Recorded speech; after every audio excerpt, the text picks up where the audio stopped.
मेरा नाम मेघना है। मेरी अभी नई नई शादी हुई थी और मैं अपनी शादीशुदा जिंदगी से बहुत खुश थी। खुश होती भी क्यों नहीं, आखिरकार मेरा पति मेरा बहुत ख्याल रखता था, मुझ पर लाखों रुपए खर्च करता था। मेरा पति हर रोज मेरे लिए एक नया सूट खरीद कर लाता था। हर हफ्ते मुझे ढेर सारी शॉपिंग करवाया करता था। यहाँ तक कि हर दूसरे तीसरे दिन वो मुझे कोई न कोई ज्वेलरी देता रहता था। मुझे फूलों का बहुत शौक था। मुझे फूलों की महकती हुई खुशबू बहुत अच्छी लगती थी। ये बात जब मेरे पति को पता चली तो शादी वाले दिन से ही उन्होंने अपने घर में रखे बड़े से और सुंदर से फ्लावर पॉट में खुशबूदार और ताजे फूल रखना शुरू कर दिए। वो फिक्र से रोज ताजे फूल उस फ्लावर पॉट में रख दिया करते थे और सख्ती से कहते कि इन फूलों को तुम हाथ मत लगाना और ना ही ये फ्लावर पॉट यहाँ से हटना चाहिए। मैं बहुत खुश थी कि मेरे पति मुझसे बहुत प्यार करते हैं। लेकिन एक दिन जब मेरा पैर फिसला और मुझसे गलती से फ्लावर पॉट गिर गया तो फ्लावर पॉट में मौजूद सारे फूल जमीन पर बिखर गए थे। उसके साथ ही एक और चीज भी थी जिस पर मेरी नजर गई। उसे देखते ही मेरे पैरों तले से जमीन निकल गई और मन किया कि मैं अपने पति को जान से मार दूं, क्योंकि उन्होंने तो मैं तेजी से चल रही थी और बार बार पीछे पलटकर देख रही थी। वो अजीब सा इंसान ना जाने कब से मेरे पीछे पीछे चल रहा था। एक तो रात होने वाली थी और फिर बारिश भी बहुत तेज थी। ये सब कुछ मुझे बहुत डरावना लग रहा था। सुनीता आंटी की बात ठीक थी, मुझे अर्पित को अपने साथ लेकर आना चाहिए था, मगर मेरी जल्दबाजी की आदत थी जो मुझे हमेशा परेशानी में डाल दिया करती थी। मैं अपने आप को बुरा भला कहती हुई जल्दी जल्दी चल रही थी। मुझे जल्द से जल्द पहुंचना था। तभी वो शेव वाला लड़का बिल्कुल मेरे बराबर में चला आया और कहने लगा कि सुनिए। तो मेरे कदम और ज्यादा तेज हो गए थे। वो कहने लगा कि 1 मिनट मेरी बात तो सुनिए, रुक जाइए, मैं कोई चोर नहीं हूँ। इससे पहले मैं भागने लग जाती तभी मुझे उसकी जोरदार आवाज सुनाई दी थी। मैं चौंक कर रुक गई और मुड़कर ध्यान से उसको देखने लगी। वो कोई चोर नहीं था तो फिर इतनी देर से मेरा पीछा क्यों कर रहा था। वो छोटा सा पाउच मेरी तरफ बढ़ाकर कहने लगा, ये आप जब वहां दुकान से निकली तो गिर गया था। मैंने जल्दी से पाउच लिया और कहा, ओहो ये गिर गया। उस पाउच में मेरी गोल्ड की रिंग मौजूद थी। मैंने जल्दी से पाउच खोला और उसमें अपनी गोल्ड की अंगूठी चेक की तो टिश्यू पेपर में लिपटी हुई मेरी गोल्ड की अंगूठी अभी भी उसमें मौजूद थी। मैंने अपने पर्स से पैसे निकालकर दुकानदार को दिए होंगे तो पाउच वहां गिर गया होगा। वो तो मेरा ही सामान मुझे देने के लिए आया था और मैं उस लड़के के बारे में न जाने क्या क्या सोच रही थी। मैंने उसको थैंक यू बोला और सॉरी भी कहा। मैंने कहा मैं आपको गलत समझ बैठी थी। तो उसने कंधे उचकाए और कहा कि जैसा आप मुझे समझ रही हो मैं बिल्कुल भी वैसा नहीं हूँ। उसकी बात पर मैं शर्मिंदा हो गई थी। मैंने कहा नहीं नहीं ऐसा नहीं है। उसे तसल्ली देते हुए मैं फौरन आगे बढ़ गई थी। मैं एक ऐसी लड़की थी जो अपनी जिंदगी को अपने मुताबिक गुजारना चाहती थी। मुझ में कूट कूट कर जल्दबाजियां भरी हुई थी। मम्मी मेरी इस हरकत से खुश भी हुआ करती थी और कभी कभी मेरी ये जल्दबाजी वाली हरकत मुझे नुकसान भी पहुंचा देती थी। मम्मी जो काम करने में 2-3 घंटे लगा दिया करती थी मैं उसको सिर्फ आधे घंटे में कर दिया करती थी। मुझे काम शुरू करने से पहले काम खत्म करने की जल्दी होती थी और मैं सारा काम झटपट निपटा लिया करती थी। मेरी मम्मी कहती थी कि तुम जल्दबाजी से काम मत किया करो, बस आराम से काम किया करो। मम्मी मुझे हमेशा यही एडवाइस दिया करती थी, लेकिन मैं उनकी बात पर ध्यान नहीं देती थी। मैं अपने घर में सबसे छोटी और लाडली थी। मेरी 2 बहनों की शादी हो चुकी थी और एक छोटा भाई भी था। मेरे पापा पुलिस में थे, लेकिन अब उनकी उम्र काफी हो गई थी, इसलिए वो रिटायर्ड थे। मेरे पापा अब ज्यादातर घर में ही रहते थे और लोगों को अपनी कामयाबी के किस्से सुनाने में सबसे ज्यादा माहिर थे। वैसे तो मैं सपनों की दुनिया में विश्वास नहीं रखती थी, मगर ना जाने मैं भी कैसे बहक गई थी। मुझे उससे मोहब्बत हो गई थी जिसके साथ मेरा कोई मैच नहीं था। मेरी एंगेजमेंट मेरे पापा के दोस्त के बेटे नीरज के साथ हो गई थी। नीरज के साथ मेरा कोई मोहब्बत वाला मैटर नहीं था। ये एंगेजमेंट अभी कुछ समय पहले ही हुई थी। नीरज के पापा और मेरे पापा आपस में बहुत अच्छे दोस्त थे और उसकी मम्मी सुनीता आंटी से भी मेरी मम्मी की अच्छी जान पहचान थी, इसलिए वो हमारे घर जल्दी जल्दी आती जाती रहती थी। उन्होंने मुझे अपने बेटे के लिए पसंद कर लिया था। नीरज का एक बड़ा भाई भी था और 2 बहनें थी। दोनों ही बहनों की शादी हो चुकी थी। रिश्ते की पहल नीरज की फैमिली की तरफ से हुई थी। जब उन्होंने मेरा हाथ नीरज के लिए मांगा था तो मेरे मम्मी पापा उन्हें इनकार न कर सके थे। इस रिश्ते से ऐतराज तो मुझे भी नहीं था। नीरज कोरियर कंपनी में काम करता था, उसमें आगे बढ़ने का टैलेंट था। सुनीता आंटी को उम्मीद थी कि वो आगे चलकर और भी कामयाब होगा। वैसे तो सुनीता आंटी के घर में किसी चीज की कोई कमी नहीं थी, सब कुछ बिल्कुल ठीक ठाक चल रहा था कि अचानक विशाल मेरी जिंदगी में चला आया था। मुझे रास्ते में किसी ने पुकार कर पूछा कि सुनिए, जरा आप ये एड्रेस बता देंगी कि ये कहाँ का एड्रेस है। मैं उसे देखते ही चौंक गई थी। उसके चेहरे पर भी कुछ ऐसे ही एक्सप्रेशन थे। ओह आप! उसने मुझे फौरन ही पहचान लिया था। कहने लगा कि एड्रेस यहीं का है ना। मैंने कहा हाँ, ये तो मेरे ही घर का एड्रेस है। वो मेरी बात पर चौंक गया। फिर मैं भी थोड़ी परेशान हुई कि मुझे इस तरह उसे अपने घर के बारे में नहीं बताना चाहिए था। क्या पता वो कौन था और क्या चाहता था। वो वही लड़का था जिसने उस दिन मुझे मेरा पाउच वापस लौटाया था, और मैं यही समझकर उससे भाग रही थी कि कहीं वो मेरा पीछा न कर रहा हो। लेकिन अब तो वो मेरे ही घर की तलाश कर रहा था। वो कहने लगा कि आप मुझे बता देंगी कि मुझे किस तरफ जाना है। वो मुझे सोचता हुआ देखकर मुझसे सवाल करने लगा। मैं परेशान हो गई।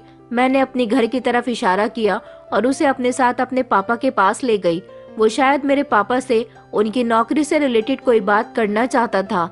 शायद वो भी पुलिस में भर्ती होना चाहता था, इसलिए तो हमारे घर का एड्रेस पूछ रहा था। मैं उसे अपने साथ अपने घर ले आई थी। फिर मुझे ये भी एहसास हो गया कि वो मेरे पापा का ही कोई जानने वाला है। अब अक्सर ही मुझे विशाल दिखाई दे जाता था। उसने अपना गेटअप भी पहले से चेंज कर लिया था। कहाँ वो बड़े से शेव के साथ कोई चोर सा लगता था, और अब वो क्लीन शेव के साथ एक हैंडसम लड़का लग रहा था। जब मैंने उसे बिना शेव के देखा तो मैं उसे देखती ही रह गई थी। वो बहुत स्मार्ट था, लेकिन मैं उसकी स्मार्टनेस पर फिदा होने वाली नहीं थी। मैं खुद भी काफी खूबसूरत थी। गोरा रंग, लंबे काले घने बाल और नीले रंग की आंखें मेरी खूबसूरती का सबूत देती थी। सुनीता आंटी ने मुझे अपने बेटे के लिए मेरी खूबसूरती देखकर ही पसंद किया था। विशाल कभी कभी रास्ते में चलते फिरते मुझसे बात कर लिया करता था, और मैं भी उससे बात कर लिया करती थी, क्योंकि किसी से बातचीत करने में कोई हर्ज नहीं है। इस तरह हम दोनों की इतनी जान पहचान तो हो ही गई थी कि हम दोनों एक दूसरे से बेझिझक बोल लिया करते थे। मगर विशाल के अंदाज में खास बात थी। वो बहुत प्यार से बोला करता था और उसकी आवाज बिल्कुल बारीक थी। ये सब कुछ मुझे बहुत इम्प्रेस करता था, लेकिन मैं फिर भी उससे ज्यादातर दूर रहने की ही कोशिश करती थी और चाहती थी कि हम दोनों की बातचीत ज्यादा न बढ़े, क्योंकि मेरा नीरज के साथ रिश्ता फिक्स हो चुका था। नीरज सिंपल, सीधा और मेहनती लड़का था, और मैं उसको धोखा नहीं देना चाहती थी। भले ही मैं उसे पसंद नहीं करती थी और ना ही ये हमारी लव मैरिज थी, लेकिन मैं अपने माता पिता की इज्जत को भी खराब नहीं करना चाहती थी। यही वजह थी कि मैं अपने आप को विशाल से दूर दूर रखती थी और ज्यादा उसके साथ अटैचमेंट नहीं बढ़ाना चाहती थी। लेकिन विशाल ना जाने क्यों हमेशा मेरे रास्ते में आने की कोशिश करता था। ये सब वो जानबूझकर करता था या फिर कोई इत्तेफाक था। जैसे ही मैं घर से अपने किसी काम से निकलती थी तो वो मेरे रास्ते में मुझे कहीं ना कहीं मिल ही जाता था। मुझे तो ऐसा लगता था जैसे कि वो कोशिश करता है मुझसे ज्यादा से ज्यादा बात किया करे और मेरे साथ ज्यादा से ज्यादा टाइम स्पेंड करे। एक दो बार तो उसने मुझे अपने साथ कॉफी पीने और कैफे में चलने की भी रिक्वेस्ट की थी, लेकिन मैंने मना कर दिया था, क्योंकि मैं नहीं चाहती थी कि हम दोनों की बातचीत ज्यादा आगे बढ़े। मैं उसके साथ कहीं बाहर घूमने नहीं जाना चाहती थी। मैं चाहती थी कि वो अपनी हद में रहा करे। वैसे भी वो मेरे पापा के जानने वाला था और मैं नहीं चाहती थी कि मैं उसकी वजह से किसी गलत रास्ते पर चलने लगूं। मैं अपनी तरफ से बहुत सावधानी से काम ले रही थी, लेकिन विशाल के लगातार टकराव ने मेरी जिंदगी को अजीब सिचुएशन में डाल दिया था। मैं घर से निकलकर मार्केट जाने के लिए निकली ही थी, तभी अचानक मुझे पीछे से किसी के चलने की आवाज आने लगी। मैंने पीछे पलटकर देखा तो मैं दंग रह गई थी। पता नहीं उसे कैसे पता चल जाता था कि मैं इस समय घर से निकल गई हूँ। उसने मुझे रुकते हुए देखकर लंबे लंबे कदम बढ़ाकर पूछा कि कैसी हो आप। मैंने कहा मैं बिल्कुल ठीक हूँ। फिर मैंने उससे पूछा कि आप क्या यहीं कहीं आसपास रहते हो। वो मेरी बात पर मुस्कुराने लगा कि बस यही समझ लीजिए कि आपसे ज्यादा दूर नहीं रहता। और आप कहाँ जा रही हो? मैंने कहा कुछ नहीं, मेरी शादी करीब आ रही है, इसलिए अपने लिए शॉपिंग करने जा रही हूँ। मैंने जानबूझकर उसे ये बात जताई थी कि मेरी शादी होने वाली है, ताकि अगर उसके दिल और दिमाग में मेरे लिए कुछ गलत चल रहा है तो वो फौरन से पहले उसे निकाल दे। मेरी बात सुनकर वो चौंक गया और कहने लगा कि क्या मतलब है आपका? मैंने कहा क्या मतलब क्या, अपनी शादी की शॉपिंग करने जा रही हूँ। मेरे पापा के दोस्त के बेटे से मेरा रिश्ता पक्का हो गया है। अभी पिछले महीने ही तो मेरी एंगेजमेंट हुई है। मैंने उसे डिटेल समझाई तो उसने धीरे से अपना सर हिला दिया और कहने लगा कि ये तो बहुत अच्छी बात है, आपको मुबारक हो। कि आपकी लव मैरिज हो रही है? उसने उदास सा मुंह बनाकर मुझसे ये सवाल किया था, लेकिन उसके ऐसे रिएक्शन पर मुझे हंसी आ गई थी। मैंने कहा, नहीं नहीं, मोहब्बत तो नहीं करती, ये सब कुछ मेरे बड़ों ने किया है। लव मैरिज करनी जरूरी नहीं, अरेंज मैरिज हो जाए तो वो लव खुद ब खुद हो जाता है। मैंने दुपट्टा लहराकर स्टाइल मारकर ये बात कही थी और मैं आगे बढ़ गई थी। मुझे पूरी उम्मीद थी कि वो मेरा पीछा करता हुआ जरूर आएगा। मैं अपनी जिंदगी में बहुत खुश थी। मम्मी पापा शादी की डेट फिक्स करने का सोच रहे थे। मुझे इस बात पर कोई एतराज नहीं था। जब रिश्ता तय हो गया तो शादी भी एक न एक दिन होनी ही है। लेकिन मैं अपनी शादी से बहुत खुश थी। जल्दी जल्दी बाजार जाकर अपने लिए थोड़ा बहुत सामान लेकर आ जाती थी। एक दिन एक खतरनाक खबर ने हम सबके होश उड़ा दिए थे। ड्यूटी के समय मेरे होने वाले पति नीरज की बाइक बुरी तरह से एक ट्रक से टकरा गई थी। वो काफी दूरी के फासले पर ट्रक के साथ घसीटता चला गया। हादसा इतना ज्यादा खतरनाक था कि उसका बचना किसी चमत्कार से कम नहीं था। वो जिंदा तो बच गया था, लेकिन उसकी दोनों टांगें लाचार हो गई थी। उसके माता पिता से तो जैसे ही सदमा बर्दाश्त नहीं हो रहा था। आखिरकार वो उनका लाडला बेटा था, क्योंकि उसके बड़े भैया तो अपनी शादी के बाद अपनी पत्नी को लेकर दूसरे शहर में जाकर बस गए थे और उसकी बहनों की भी शादी हो चुकी थी। अब नीरज ही था जो अपने माता पिता का इकलौता सहारा था, और वो भी अब उनको इतना बड़ा झटका लगा बैठा था। मेरे परिवार वालों समेत सब लोग बहुत परेशान थे। नीरज के साथ होने वाला हादसा कोई मामूली हादसा नहीं था। किसी तेज रफ्तार बाइक की टक्कर नीरज की बाइक से लगी तो वो अपनी बाइक पर कंट्रोल नहीं कर सका और तेज रफ्तार से आते ट्रक से जाकर उसकी टक्कर हो गई और उसे घसीटता चला गया। इस हादसे ने मुझ समेत कई लोगों की जिंदगी बदलकर रख दी थी।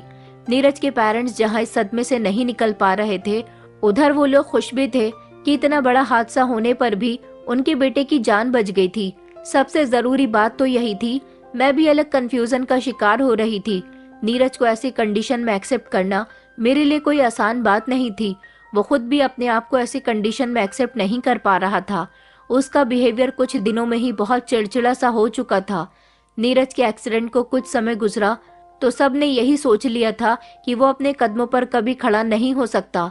वो बेचारा अब लाचारी की ही जिंदगी गुजारने पर मजबूर हो गया। घर बैठकर भी गुजारा करना आसान बात नहीं है। वो अपने माता पिता का इकलौता सहारा था, इसलिए उसने हिम्मत नहीं हारी और दोबारा काम करने के लिए घर से निकल गया था। नीरज के बड़े भैया भी ये सब सुनकर वापस घर जरूर आए थे, मगर उनके अपने पेरेंट्स के साथ संबंध अच्छे नहीं हो सके थे, क्योंकि उनकी पत्नी नहीं चाहती थी कि वो दोनों पति पत्नी उनकी फैमिली की जिम्मेदारी दोबारा से उठाएं। वो दोनों पति पत्नी तो यही चाहते थे कि वो अलग ही रहें। नीरज के भैया भाभी सिर्फ उसका हालचाल लेने के लिए आते रहते थे और फिर वापस चले जाया करते थे।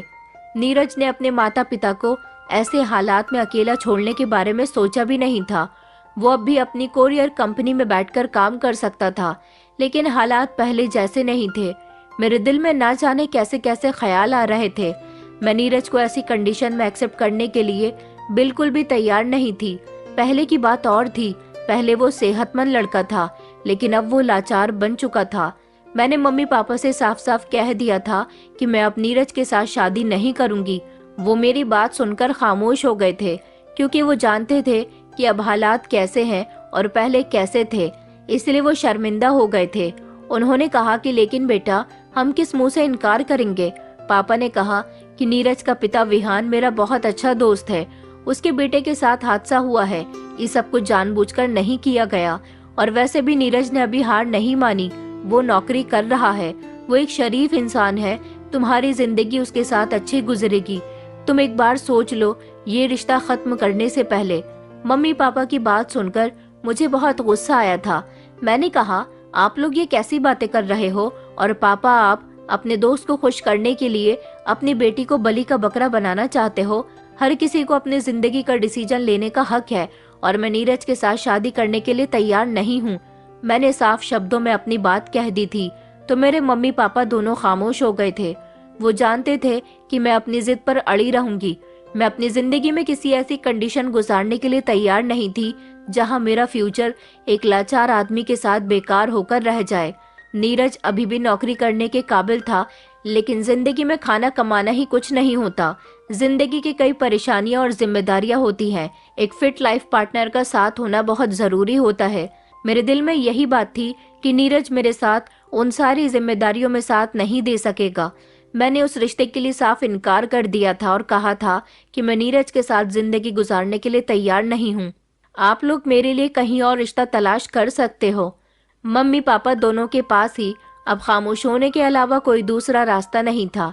शायद परिवार के तानों से बचने के लिए उसके बाद उन्होंने मुझ पर शादी का कोई दबाव नहीं डाला था, बल्कि बाकी लोगों से भी ये कहकर बात खत्म कर दी थी कि जब शादी का समय आएगा तो देखा जाएगा। फिलहाल सब लोग खामोश हो गए थे और इस मामले को ज्यादा नहीं बढ़ाया गया।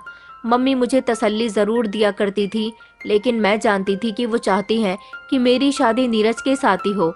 मैं समझती थी कि मेरी जिंदगी नीरज के साथ बहुत अलग और मुश्किल रहेगी, लेकिन मेरे मम्मी पापा को ये लगता था कि समय के साथ साथ मैं हालात को एडजस्ट करना सीख जाऊंगी। मुझे तसल्ली इस बात की थी कि मम्मी पापा ने मेरे इस फैसले को खामोशी से मान लिया था और मुझ पर कोई दबाव नहीं डाला था। वो अब खुद भी मेरे नीरज के साथ रिश्ता नहीं करवाना चाहते थे, लेकिन पापा की दोस्ती की वजह से वो अपनी शर्मिंदगी से सर नीचा करने से परेशान हो रहे थे। मुझे डर था कि वो विहान अंकल और सुनीता आंटी के कहने में आकर मेरी शादी जबरदस्ती नीरज के साथ न करवा दें, लेकिन मैंने फैसला कर लिया था कि मैं किसी के दबाव में आकर शादी नहीं करूंगी।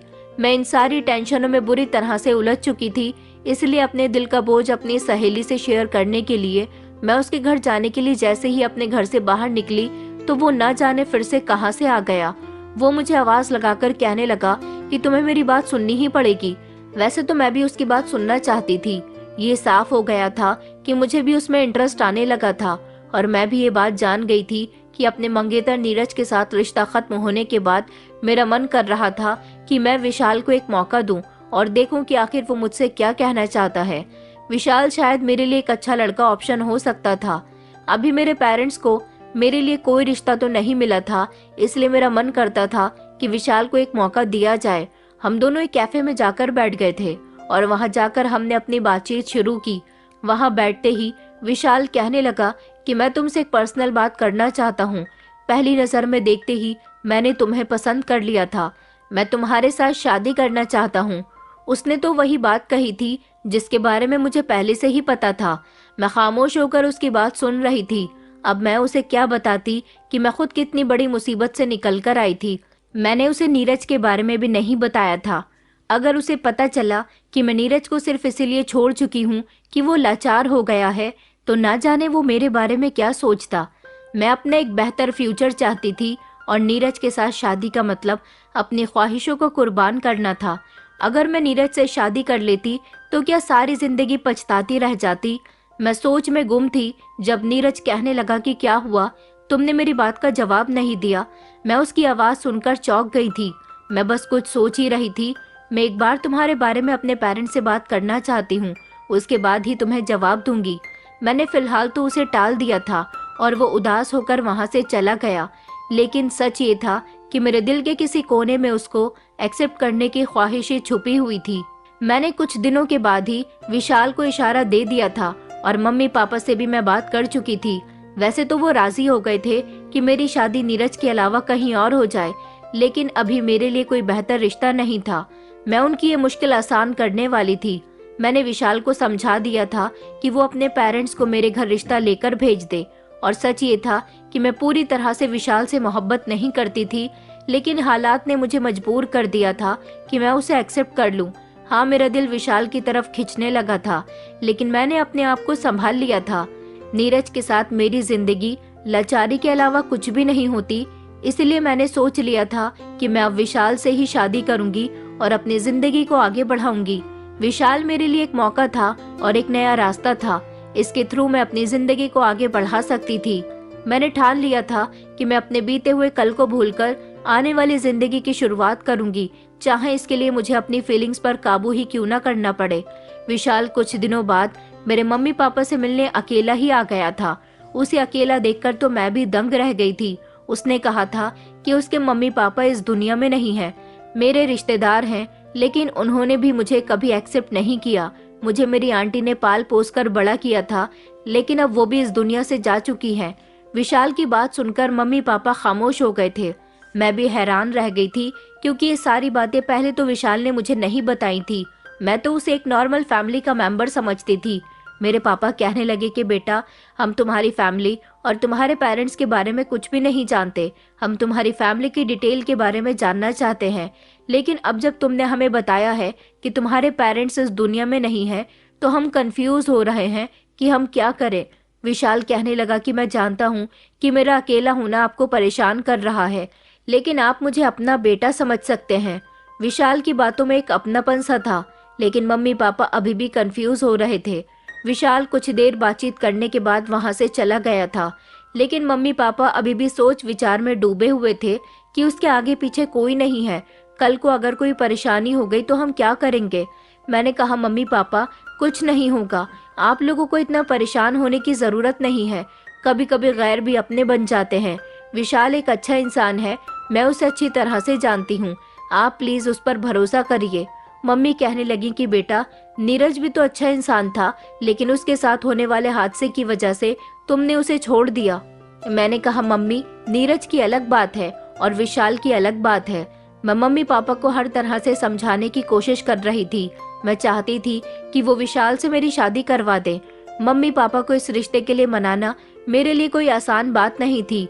मुझे हर रोज ही उनसे किसी न किसी बात पर बहस करनी पड़ती थी। तब कहीं जाकर वो इस रिश्ते के लिए राजी हुए थे। मुझे सुकून मिल गया था कि फाइनली उन्होंने हिम्मत कर ही ली थी कि मेरा रिश्ता पूरी तरह से नीरज की फैमिली से खत्म कर सके। नीरज की फैमिली को भी ये पता चल गया था कि मेरा रिश्ता कहीं और तय हो गया है। ये बात नीरज और उसकी फैमिली के लिए किसी बड़े झटके से कम नहीं थी। पहले ही वो लोग अपने बेटे की लाचारी का बहुत बड़ा गम सह चुके थे। नीरज पूरी तरह से खामोश हो चुका था, क्योंकि वो अब एक नॉर्मल इंसान नहीं रहा था। ऐसी कंडीशन में वो खुद भी जानता था कि मुझे अपने साथ जोड़ने का कोई फायदा नहीं है, जब मैं दिल से उसके साथ रहना ही नहीं चाहती थी। नीरज की फैमिली की तरफ से कोई रिएक्शन नहीं हुआ था और ये खामोशी मेरे रिश्ते को तय करने में मददगार साबित हुई। उनकी तरफ से कोई ऐतराज नहीं था और ना ही कोई सवाल था। मम्मी पापा ने मेरी खुशियों को ध्यान में रखते हुए आखिरकार मेरा रिश्ता विशाल के साथ तय कर दिया था। विशाल ने जल्दी से शादी की तैयारी पूरी कर ली थी और हमने सिंपल तरीके से शादी कर ली थी। फिर वो मुझे अपने साथ शादी करके अपने घर ले गया था। विशाल के साथ अपनी जिंदगी की स्टार्टिंग करते हुए मैं खुशी से ज्यादा उलझनों का शिकार थी। एक तरफ नीरज को उसकी लाचारी की वजह से छोड़ने का पछतावा था, जो दिल के किसी कोने में चुभ रहा था, लेकिन मैं अपनी जिंदगी में बिजी होने की वजह से इस बात को अपने दिमाग से निकालने की कोशिश कर रही थी। दूसरी तरफ मुझे ये भी डर था कि विशाल पता नहीं कैसा हस्बैंड साबित होगा। मैंने उसे अच्छी तरह जाना भी नहीं था और सच ये था कि नीरज की जिद और हालात की वजह से मैंने विशाल को सिलेक्ट किया था। मैंने विशाल को समझने और उसके साथ खुद को बेफिक्र करने के लिए वक्त पर सब कुछ छोड़ दिया था। विशाल मुझे अपने घर ले आया तो मैं हैरान रह गई थी। उसका घर छोटा था, मगर बहुत साफ सफाई वाला और अच्छा था। मैं उसके साथ खुश थी, लेकिन मेरे दिल में मौजूद सवाल अभी खत्म नहीं हुए थे। मैं विशाल की हरकतों पर नजर रख रही थी। मैं जानना चाहती थी कि वो किस टाइप का इंसान है और उसके साथ सारी जिंदगी का सफर कैसा रहेगा। गुजरते हुए वक्त के साथ साथ मैंने महसूस किया विशाल एक जिम्मेदार, ख्याल रखने वाला और अच्छा इंसान है। विशाल ने कभी मुझे किसी बात के लिए रोक टोक नहीं की थी। उसका बिहेवियर मेरे साथ बहुत अच्छा था। वो सुलझा हुआ, समझदार इंसान था। कभी कभी मुझे अपनी किस्मत पर यकीन नहीं होता था। विशाल के पास किसी चीज की कोई कमी नहीं थी। वो सब कुछ उसके पास था जिसके लिए हर पत्नी तरसती हो। मैंने अपने पति के साथ अपनी शादीशुदा जिंदगी की शुरुआत बहुत अच्छे से की थी। मेरे सारे वहम कुछ दिनों में ही खत्म हो गए थे। मैं जो अपने किए गए फैसले के बारे में हमेशा सोचती रहती थी, अब मुझे लगने लगा था कि मैंने अपनी जिंदगी का बिल्कुल ठीक फैसला किया था और विशाल मेरे लिए अच्छा ऑप्शन साबित हुआ था, वरना मैं सारी जिंदगी अपना सर पकड़कर रोती रहती। विशाल ने मेरी हर ख्वाहिश पूरी की, मुझे वो सब दिया जिसकी मैं ख्वाहिश रखती थी। एक दिन मैं अपने रोज के कामों में किचन में बिजी थी, तभी दरवाजे पर आहट सुनकर मैंने फौरन पलटकर देखा। उस समय मेरे पति के आने का टाइम तो नहीं था, क्योंकि घर में मेरे और मेरे पति के अलावा कोई दूसरा नहीं रहता था। मैं दरवाजे पर अपने पति को देखकर हैरान रह गई थी। उनके हाथ में एक बड़ा सा फूलों का गुलदस्ता था। मैंने कहा, अरे आप जल्दी आ गए। मैंने उनके हाथ में फूल देखे तो मैं बहुत खुश हो गई। वो कहने लगे कि तुम्हें फूल पसंद है ना? मैंने कहा कि हाँ, मुझे फूल बहुत पसंद है। उन्होंने कहा, मैंने कमरे में एक बहुत बड़ा और खूबसूरत सा फ्लावर पॉट लगाया हुआ है। ये फूल हम उसी फ्लावर पॉट में लगाएंगे। ये इतने सारे ताज़ा और खुशबूदार फूल देखकर मैं खुश हो गई थी। मैंने कहा, ये सब आप मेरे लिए लेकर आए हो? वो कहने लगे कि हाँ, इससे तुम्हें कमरे में एक अच्छी और ताज़ा फीलिंग आएगी। मैंने खुश होकर उन फूलों को अपने हाथ में लिया और मैं उनकी खुशबू सूंघने लगी। साथ ही मेरे पति मेरे लिए एक प्यारा सा ड्रेस भी लेकर आए थे। जब मैंने उसे खोलकर देखा तो वो बहुत ही सुंदर था। मैं ये सब देखकर खुशी से उछल पड़ी। मुझे पता ही नहीं था कि मेरे पति की पसंद इतनी अच्छी है। उन्होंने कहा कि ये सब स्पेशली तुम्हारे लिए है, चलो रूम में चलते हैं। रूम में जाते ही उन्होंने उस बड़े से खूबसूरत से फ्लावर पॉट में वो सारे फूल रख दिए थे। उन्होंने कहा कि अब मैं जा रहा हूँ, तुम आराम से मेरा लाया हुआ ड्रेस पहन लो और मुझे दिखाओ कि ये तुम पर कैसा लग रहा है। अपने पति के कहने के मुताबिक मैंने उन्हें एक कमरे से निकाल दिया और मैं कमरे में ही ड्रेस पहनकर देखने लगी। ये ड्रेस बहुत अच्छा था। मुझे तो यकीन ही नहीं आ रहा था। इस ड्रेस को पहनकर मैं बेहद सुंदर लग रही थी। मैं अपने पति की फैन हो गई थी। मेरे पति कहने लगे, अब मैं तुम्हारे लिए रोज कोई ना कोई गिफ्ट लेकर आऊंगा। आखिर मेरी पत्नी इतनी सुंदर है कि मैं उसे हमेशा खुश रखना चाहता हूँ। अपने पति की बात पर मैं भी मुस्कुरा दी थी। मेरे पति ने कहा था, हाँ मगर एक बात याद रखना, ये फ्लावर पॉट यहाँ से हटना नहीं चाहिए। ये बहुत ही महंगा फ्लावर पॉट है। मैंने कहा कि अच्छा ठीक है। मेरे पति ने कहा कि मैं तुम्हें रोज कोई ना कोई नई ड्रेस लाकर दूंगा और तुम इसी तरह कमरे में चेंज करके मुझे दिखाना। मेरे पति की ये शर्त थोड़ी अजीब थी मगर अच्छी थी। पता नहीं क्यों मुझे कुछ अजीब अजीब सा जरूर लग रहा था, लेकिन मैंने हर चीज को इग्नोर करने की कोशिश की। मेरे पति की पसंद बहुत अच्छी थी। उन्हें अगर किसी चीज के बारे में पता चला कि मुझे वो चीज पसंद है तो वो फौरन ही मुझे वही चीज लाकर दिया करते थे जो मुझे पसंद होती थी। कभी वो मुझे ज्वेलरी लाकर देते, कभी घर की डेकोरेशन का सामान लाकर देते, तो कभी मुझे नई नई ड्रेसेस लाकर दिया करते थे, कभी मेकअप का सामान लाकर देते थे और उस फ्लावर पॉट में वो अपने हाथ से रोज ही ताज़ा फूल लाकर लगा दिया करते थे। इतना महंगा सामान और हर रोज इतना ढेर सारा खर्चा करना, ये सब मुझे बहुत अजीब लगता था। लेकिन रोज ही वो ये बात मुझे बहुत अच्छे से याद दिलाया करते थे कि फ्लावर पॉट को अपनी जगह से मत हटाना, वो जहाँ पर है उसे वहीं रहने देना। मेरी समझ नहीं आता था कि वो ये बात मुझे क्यों याद दिलाया करते थे। मैं उनकी इस बात को समझने की कोशिश करती थी लेकिन समझ नहीं पाती थी। शुरू में तो उनकी इस बात को इग्नोर करती रही। मैं ये समझती थी कि वो सिर्फ मुझे खुश रखना चाहते हैं, कि वो मेरी खुशी के लिए सब कर रहे हैं। कभी कोई मुझे महंगा सामान लाकर देना तो कभी कोई महंगा सामान लाकर देना। मेरे लिए वो अपने पैसों में कोई कमी नहीं आने देते थे। वो मुझ पर लाखों रुपए खर्च करते थे और हर दिन मेरे लिए महंगी फैंसी ड्रेस, ज्वेलरी, मेकअप का सामान और कमरे में ताज़ा फूल लगाना उनके लिए रोज का रूटीन बन चुका था। मैं थोड़ी थोड़ी परेशानी महसूस करने लगी थी क्योंकि वो फ्लावर पॉट काफी बड़ा था और उसमें बहुत सारे फूल आते थे। आजकल महंगाई इतनी बढ़ गई है, मुझे हैरानी होती थी कि मेरा पति रोज इतने महंगे वाले और खूबसूरत फूल लाकर इस फ्लावर पॉट में लगाया करता है। ये फ्लावर पॉट हमारे कमरे के कोने की जगह घेर रहा था क्योंकि ये घर पहले ही छोटा था। इतने छोटे से घर में इतना बड़ा फ्लावर पॉट लगाने की आखिर उनको क्या जरूरत थी। मैं जानती थी कि मेरे पति मुझसे बहुत प्यार करते हैं। मैं भी उन पर फिदा हो चुकी थी। मैं उनकी हर डिमांड पूरी किया करती थी, उनका बहुत ख्याल रखती थी, उनके लिए मजे मजे के खाने बनाया करती थी। मुझे लगता था कि अगर उनके लिए ये सब करूंगी तो उनको भी एहसास होगा कि मैं भी उनसे बहुत मोहब्बत करती हूँ। वो हर समय मेरे लिए कुछ न कुछ स्पेशल करते थे और मैं भी चाहती थी कि वो ये फील करें कि मैं भी उनसे उतनी ही मोहब्बत करती हूँ जितनी वो मुझसे करते हैं। एक दिन मैंने विशाल से पूछा, विशाल आप क्या काम करते हो? मेरी बात पर वो चौंक गए और हैरानी से मेरी तरफ देखने लगे। कहने लगे, क्या मतलब क्या काम करता हूँ? मैंने कहा, मतलब आप कौन सी नौकरी करते हो, मतलब किस तरह पैसे कमाते हो? वो मुझ पर काफी सारा पैसा खर्च करते थे और उनके घर की कंडीशन देखकर भी ऐसा लगता था कि अभी कुछ समय पहले ही इसको तैयार किया गया है, जबकि उन्होंने खुद मुझे बताया था कि वो लावारिस हैं और उनकी किसी आंटी ने उनको पाला था। ऐसी कंडीशन में मुझे नहीं पता कि उनके पास इतना पैसा कहाँ से आता था कि वो मुझ पर इतने ढेर सारे पैसे खर्च करते थे। ऐसी कंडीशन में ये सवाल मेरे दिमाग में आना एक मामूली सी बात थी, मगर विशाल का बिहेवियर देखकर मैं हैरान थी। उनका रिएक्शन बड़ा ही अजीब था। उन्होंने कहा कि तुम्हें ये सब बताने की कोई जरूरत नहीं है, तुम्हारी ख्वाहिशें पूरी हो रही हैं, बस तुम खुश रहा करो, तुम आम खाओ, गुठलियां मत गिनो। उनके सवाल पर मैं कुछ देर के लिए खामोश हो गई थी। मुझे समझ नहीं आ रहा था कि मैंने क्या गलत पूछ लिया।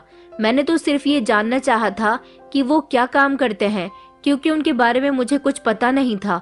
उन्होंने हमेशा मुझे यही बताया था कि उन्होंने बहुत कठिन जिंदगी गुजारी है, उनके रिश्तेदारों ने उनकी परवरिश की है, लेकिन उनके पास इतना पैसा कहाँ से आया था?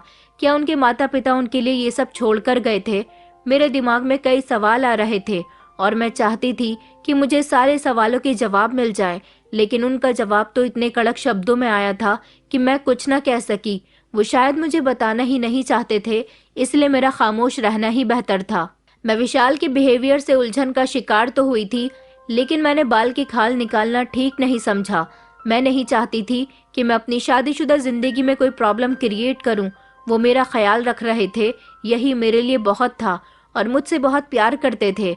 अगर वो अपने बारे में मुझे कुछ नहीं बताना चाहते थे तो मुझे उनको तंग नहीं करना चाहिए था। उनकी बात ठीक थी, जब आम मिल रहे हैं तो गुठलियों से मुझे क्या मतलब था? मैं अपनी जिंदगी में बिजी रहने की कोशिश करने लगी, लेकिन फिर भी मेरे दिमाग में ये सवाल अटका रह जाता था, जिसको मैं इग्नोर कर देती थी। मैंने विशाल से शादी की थी तो मुझे भी कुछ कुर्बानी देने की जरूरत थी।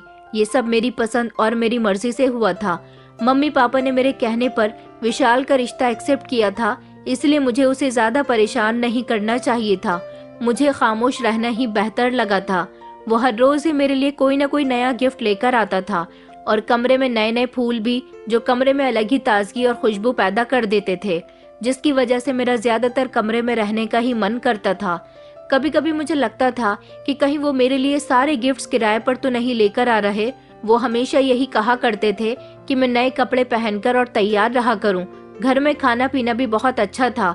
मैं अपने पति से अगर किसी भी चीज की डिमांड करती थी तो वो उसे जरूर पूरी करते थे। एक दिन मैं जब कमरे में मौजूद थी और फोन पर अपनी मम्मी से बात कर रही थी, तो अचानक मुझे याद आया कि गैस पर मैं दूध रखकर भूल गई हूँ। फोन पर बात करते करते ही मैं फौरन कमरे से निकलकर भागी, तो अचानक मेरा दुपट्टा फ्लावर पॉट में अटक गया।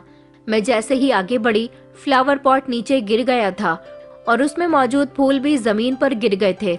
मैंने सबसे पहले तो फ्लावर पॉट उठाकर खड़ा कर दिया। उसके बाद मैं जमीन पर गिरे फूल उठाने लगी तो मेरी आंखें हैरानी से फटी की फटी रह गईं, क्योंकि फूलों के बीच तो एक छोटा सा कैमरा लगा हुआ था, जबकि उसका लेंस फूलों की एक टहनी से बंधा हुआ था। मैंने जल्दी से उसे धागे से अलग किया और उसे ध्यान से देखा तो मैं हैरान रह गई। मैंने और फूल चेक किए तो उनमें से कुछ फूलों की टहनी पर एक और कैमरे का लेंस लगा हुआ था। इसका मतलब कि इन फूलों के गुलदस्ते में कैमरा छुपाया गया था। तभी तो ये फूल खुद सुबह मेरे पति लेकर आते और अगले दिन पुराने फूल निकालकर वो दोबारा से नए फूल लगा दिया करते थे। पता नहीं मेरे पति किस चीज के रिकॉर्डिंग कर चुके थे। मैं परेशानी से अपना सर पकड़कर बैठ गई। ये सब क्या हो रहा था, अब मुझे समझ आया। तभी तो मेरा पति ढेर सारे पैसे कमा रहा है। मुझे अपने पति पर बहुत गुस्सा आ रहा था। पता नहीं उन्होंने मेरी किस किस तरह की वीडियो बना ली थी। कपड़े चेंज करने से लेकर नहाने और उनके साथ अकेले में समय बिताने तक की सारी रिकॉर्डिंग हो गई होगी। मेरा मन कर रहा था कि मैं उनको जान से मार दूं। वो मुझे इतना बड़ा धोखा दे रहे थे। उन्होंने मेरी खूबसूरती को किस तरह कैच किया, मुझे आइडिया तक नहीं हुआ था। इसका मतलब उन्होंने मुझसे शादी इसीलिए की थी। कहीं नीरज के साथ हादसे के पीछे भी विशाल का हाथ तो नहीं था? नहीं, ऐसा नहीं हो सकता। मैं कुछ ज्यादा ही सोच रही थी। मैंने फौरन अपने दिमाग को झटक दिया, मगर सच तो ये था कि मेरे दिमाग में ना जाने कैसे कैसे ख्याल आ रहे थे और पता नहीं उसके साथ कौन कौन शामिल था। मुझे बहुत सोच समझकर कदम उठाना था। मैं अच्छे से तैयार होकर कमरे में बैठ गई थी। रात को जब वो घर आया तो मुझे बड़ी गौर से देखने लगा। आज उसकी नजर मुझे बहुत बुरी लग रही थी, मगर मैंने मुस्कुराकर उसे देखा। मैंने कहा कि मैं सोच रही हूँ कि कुछ दिनों के लिए अपने मायके चली जाती हूँ। मैंने जैसे ही बात की शुरुआत की तो वो चौंक गया था। कहने लगा, क्यों, वहाँ जाकर क्या होगा? मैंने कहा कि जब से शादी हुई है मैं मायके रहने के लिए नहीं गई हूँ। सुना है कि पापा की भी तबीयत खराब हो रही है। मैंने बहाना लगाया, मगर उसने फिर भी इनकार कर दिया कि मैं खुद ले जाऊंगा तुम्हें तुम्हारे पेरेंट्स से मिलवाने के लिए। तुम फिक्र मत करो। वो मुझे पकड़कर बिस्तर की तरफ ले गया। आज उसकी मौजूदगी से मुझे बहुत उलझन महसूस हो रही थी, लेकिन मैं मजबूर थी। मुझे जल्द से जल्द इस मैटर का कोई सॉल्यूशन ढूंढना था। मैं बुरी तरह से फंस चुकी थी। मेरे पास इसके अलावा और कोई दूसरा रास्ता नहीं था कि मैं अपने पापा को या और किसी को इस परेशानी में शामिल कर सकूं। मैं अकेली इसका कुछ नहीं बिगाड़ सकती थी। विशाल के घर से निकलते ही मैं भी निकलकर खड़ी हो गई थी। मैंने बहुत शर्मिंदगी के साथ अपने पापा को पूरी बात बता दी थी। वो मेरी बात सुनकर शॉक्ड रह गए थे। मेरे पापा पुलिस में रह चुके थे, हालांकि अब वो रिटायर हो चुके थे, लेकिन वो मेरी मदद कर सकते थे। उन्होंने कहा कि ठीक है बेटा, तुम वापस जाओ, उसे तुम पर शक नहीं होना चाहिए। मैं तब तक पुलिस से कांटेक्ट करता हूँ। अगर उसे शक हो गया तो वो आसानी से हाथ नहीं लगेगा। पापा से बात करके मुझे कुछ तसल्ली हुई थी। मुझे हौसला हुआ था कि अब मैं अकेली नहीं थी। मैं घर आकर घर के कामों में बिजी हो गई थी। मैंने उसे कुछ भी महसूस नहीं होने दिया था और रोज के रूटीन में बिजी रही, जबकि मेरा ध्यान दरवाजे की दस्तक पर लगा हुआ था। आधी रात को मैं बेचैनी से करवटें बदल रही थी, जबकि मेरा पति गहरी नींद में सो रहा था। अचानक जब दरवाजे पर दस्तक हुई तो मैं घबराकर उठ गई थी। ये इतनी रात को कौन आ गया? उसके चेहरे पर हवाइयां उड़ रही थी। मैंने कहा शायद पास से कोई आया हो। मैं दरवाजे की तरफ जैसे ही बढ़ी तो उसने मेरा हाथ पकड़कर मुझे रोक लिया और कहने लगा कि 1 मिनट रुक जाओ, दरवाजा मत खोलना। वो इधर उधर देखने लगा था, जैसे भागने का कोई रास्ता ढूंढ रहा हो। मैंने अपना हाथ छुड़वाया और कहा कि वो लोग दरवाजा तोड़ देंगे, और मैं भागकर दरवाजे की तरफ गई। मेरी उम्मीद के मुताबिक बाहर पुलिस मौजूद थी। उसने पुलिस को देखकर भागना शुरू कर दिया। तभी पुलिस ने आगे बढ़कर फौरन ही उसे दबोच लिया और पूछा कि कहाँ जा रहे हो, हमें भी अपनी सेवा का मौका दो। पुलिस ने उसे अपने हिरासत में ले लिया। पुलिस ऑफिसर ने विशाल को देखते हुए कहा, ये अभी पिछले दिनों ही तो जेल से फरार हुआ है और ये चोरी करते हुए भी न जाने कितनी बार पकड़ा जा चुका है। पुलिस ने हमारे घर की अच्छी तरह से तलाशी ली और कुछ जरूरी सामान बरामद करके अपने साथ ले गई थी। विशाल हैरानी से मुझे देख रहा था। उसे तो पता भी नहीं होगा कि इन सब चीजों के पीछे मेरा हाथ था। मैंने उसे कानों कान खबर ही नहीं लगने दी थी। उसकी गहरी नजर मुझ पर जमी हुई थी। मुझे उसकी नजरों से डर लग रहा था। अगर वो जेल से छूट गया तो मुझे नुकसान पहुंचा सकता था, लेकिन अब मेरी कोशिश थी कि मैं उसके खिलाफ सारे सबूत इकट्ठे करूं ताकि वो लंबे समय के लिए जेल पहुंच जाए।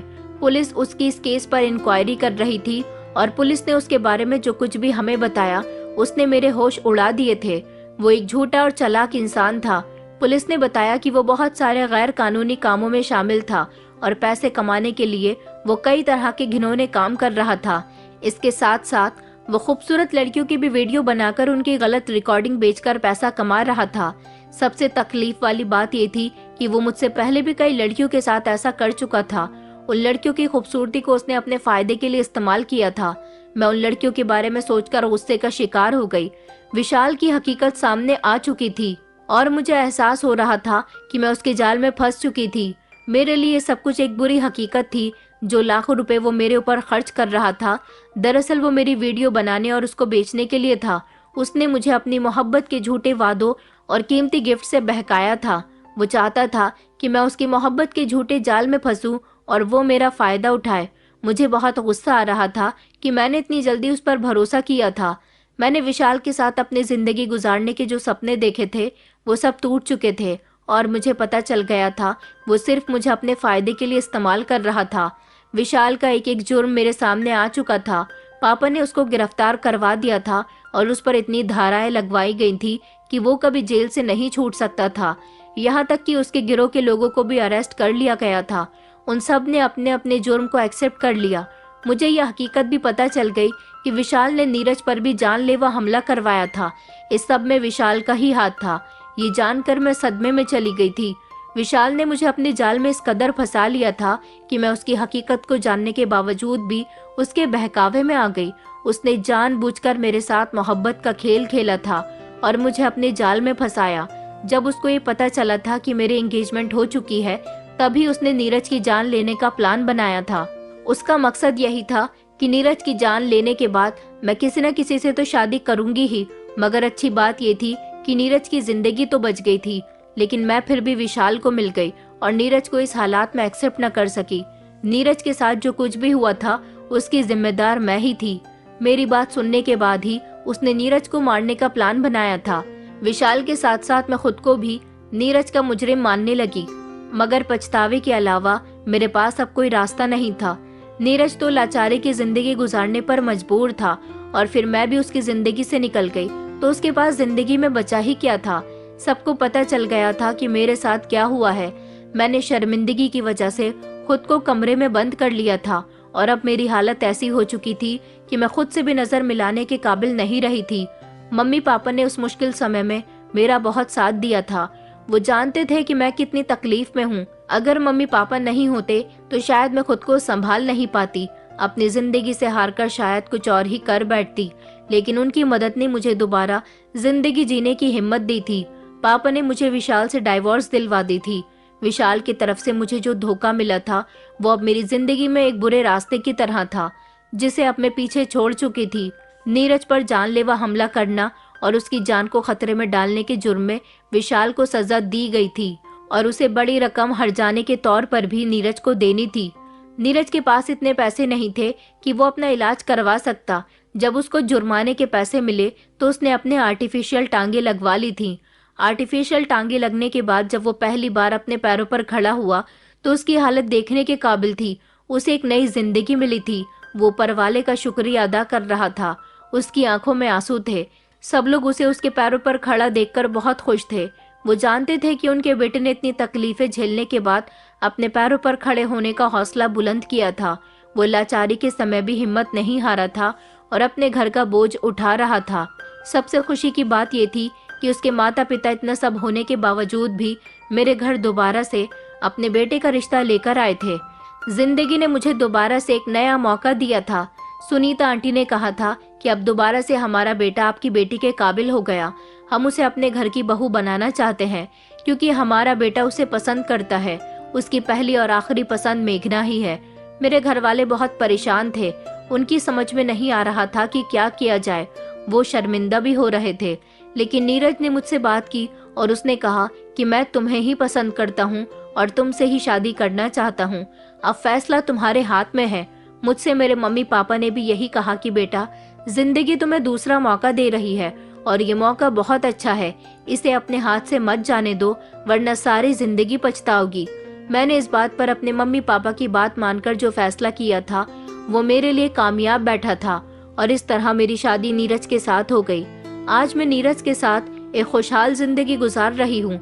मैंने जो गलती विशाल की बातों में आकर की थी और नीरज को अकेला छोड़ दिया था, ये सब कुछ मैंने जानबूझकर नहीं किया था।